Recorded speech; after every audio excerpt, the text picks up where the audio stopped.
Selamat malam, Mak. Terima kasih sudah meluangkan waktu untuk berkumpul di sini. Di sini saya akan menjelaskan yang berkaitan dengan radang gusi atau gingivitis kehamilan. Sebelum itu, saya akan memperkenalkan terlebih dahulu. Perkenalkan, nama saya Rosalina. Mama bisa panggil saya adiknya. Saya dari kampus Poltekkes Kemenkes Kupang, tepatnya di Prodi Kesehatan Gigi. Jadi di sini kan kalau misalnya kebiasaan, kalau kita pernah, kalau misalnya waktu mama masih muda pasti mengalami radang gusi, atau tapi di sini saya lebih spesifik lagi atau lebih sederhana lagi itu radang gusi atau gingivitis kehamilan.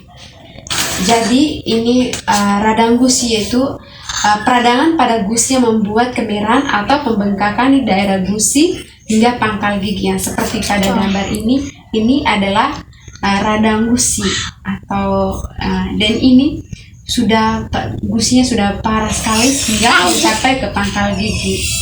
Mungkin selama masa ini mama pernah mengalami radang gusi? Tidak pernah.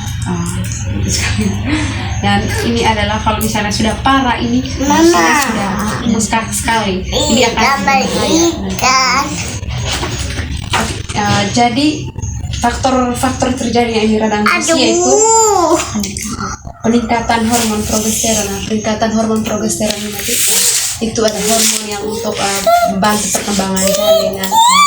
Jika peningkatan hormon ini itu akan menyebabkan, karena dia itu akan membawa aliran darah itu dia akan meningkat kalau misalnya masuk ke gusi, dan lama kelamaan itu gusinya akan rentan terhadap apapun. Kalau misalnya bisa sering berdarah atau bengkak, nah itu akan berbahaya juga bagi janin. Itu yang berikut itu kurangnya kebersihan mulut. Nah, kurangnya kebersihan mulut itu misalnya kalau misalnya tidak menyikat gigi, itu akan misalnya membuat gigi menjadi karena sisa makanan yang ada di dalam rongga mulut. Nah, sisa makanan ini diolah oleh bakteri yang ada di dalam rongga mulut. Yang berikut itu plak atau sisa makanan. Plak ini yaitu endapan lunak yang berwarna putih kekuningan ada dalam rongga mulut. Nah, kalau misalnya ini plak ini dicampur oleh bakteri yang seperti pada gambar ini adalah plak. Kalau misalnya dia sudah tercampur oleh bakteri sehingga dia seperti ini. Nah, lama kelamaan plak ini akan mengeras dan terjadinya karang gigi. Nah, dia akan berbahaya bagi gusi. Nah, gusi ini karena garang gigi di supragenital dan di supragenital, itu karang gigi yang ada bisa kita lihat misalnya di permukaan gigi, bisa lihat di atas gusi. Nah, karang gigi subgingival itu karang gigi yang ada di dalam saf gusi. Nah, saf gusi bisa berbahaya, bisa membuat gigi kita menjadi gusinya bisa berdarah atau bengkak gitu. Bengkak itu pas ada nanah di dalam. Terus tambah lagi kalau misalnya bisa merusak jaringan periodontal. Jaringan periodontal itu kayak tulang gigi, bisa merusak gigi nanti kalau kan penyangganya itu gusi dengan tulang gigi. Nah, kalau rusak itu akan membuat gigi menjadi tanggal gitu. Yang berikutnya itu gejala dari ini gingivitis atau radang gusi. Yang pertama itu kelahiran prematur. Nah, kelahiran prematur yang disebut kita sering itu stunting, itu berat badan lahir rendah, berat tinggi badan gitu. Nah, itu akan berbahaya tuh. Yang berikut itu bau mulut. Nah, bau mulut ini karena dari itu tadi gingivitis atau radang gusi ini.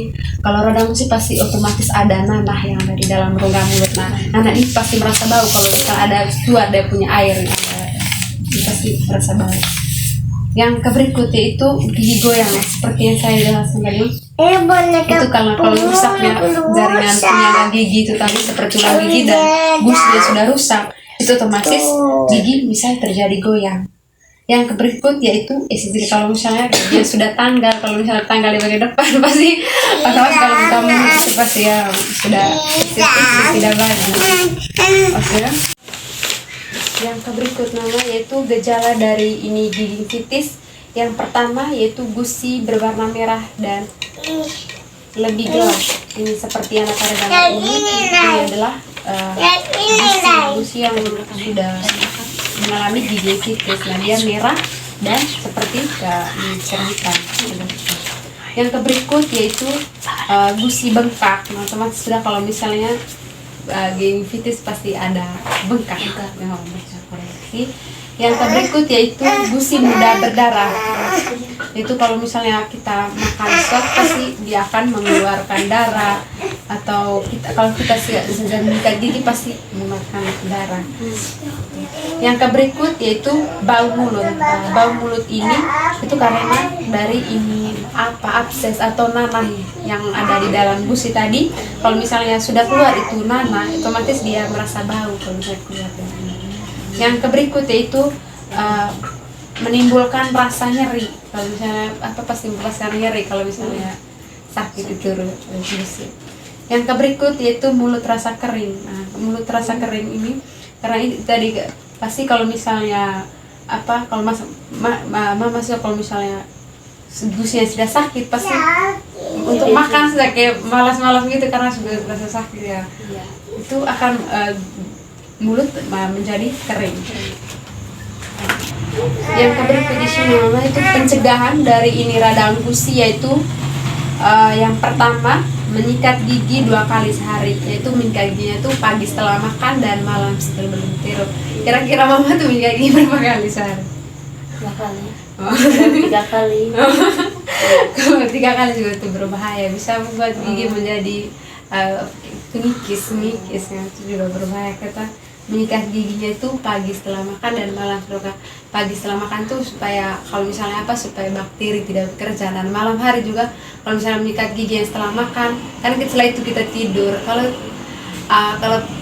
kami juga kalau dulu tuh kayak sampai sekarang mungkin kalau menyikat gigi itu pasti agak malas, dan pasti bangun pagi itu pasti mulutnya rata-rata terasa pahit. Kadang seperti itu. Kalau rasa pahit itu malamnya itu bakteri itu bekerja untuk mengolah sisa makanan yang dalam rongga mulut, dan ini akan membuat gigi juga menjadi lubang. Yang berikut yaitu makan makanan yang sehat. Makan sehat yaitu sayur, buah-buahan, itu ada mungkin mama juga pasti sering makan buah-buahan gitu. Tapi sayur-sayuran bukan buah-buahan kayak kadang atau sering juga.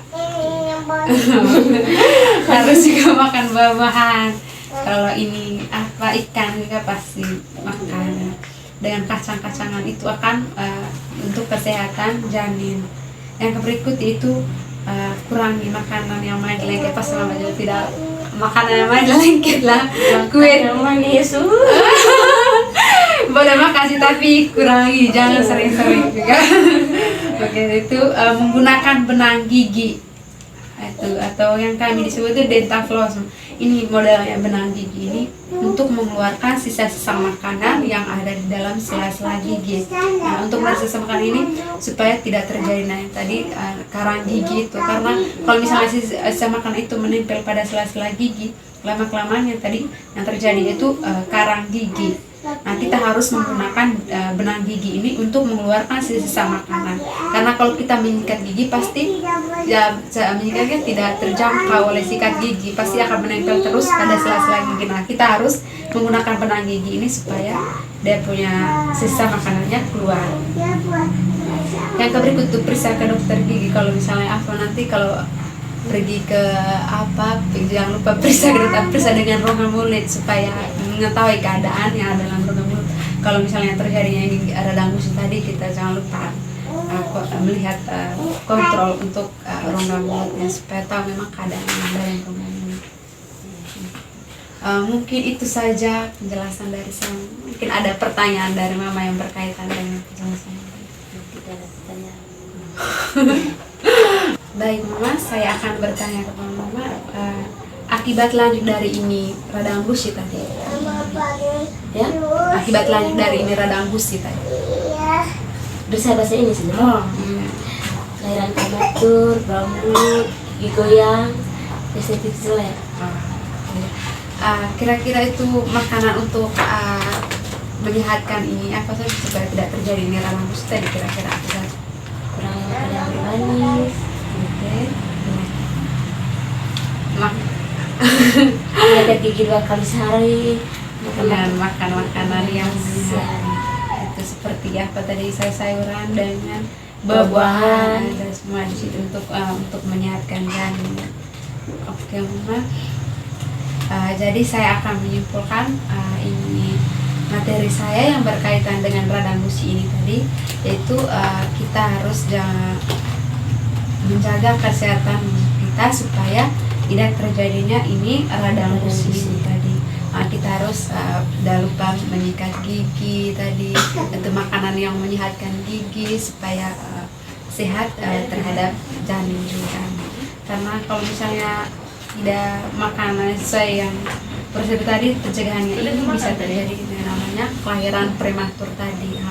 Dan juga kita harus hindari makanan yang manis dan lengket. Jangan lupa juga periksa ke dokter gigi kalau misalnya mama pi posyandu bukan pi, kalau kontrol nanti jangan lupa kontrol dengan rongga mulut supaya tahu memang keadaan yang ada di dalam rongga mulut gitu. Karena kalau misalnya karena perubahan hormon itu tadi, kalau misalnya tidak membersihkan yang karena penyebab radang gusi ini tadi, kalau tidak membersihkannya itu tadi sama makanan ini, lama-lama kelamaan dia akan membengkak. Tambah lagi dengan perubahan dari hormon tadi, hormon progesteron itu akan meningkatnya darah, dia akan mengalir ke gusi. Nah, lama kelamaan pasti dia akan iritasi. Kalau misalnya dia sering bengkak, dia akan, kalau ibu hamil pasti sering mengalami emosi. Itu adalah hormon yang ada dalam tubuh. Hormon ini akan bekerja untuk janin, untuk pengembangan janin juga. Baik, mungkin itu saja penjelasan dari saya. Baik, terima kasih sudah meluangkan waktu. Selamat malam. Selamat malam.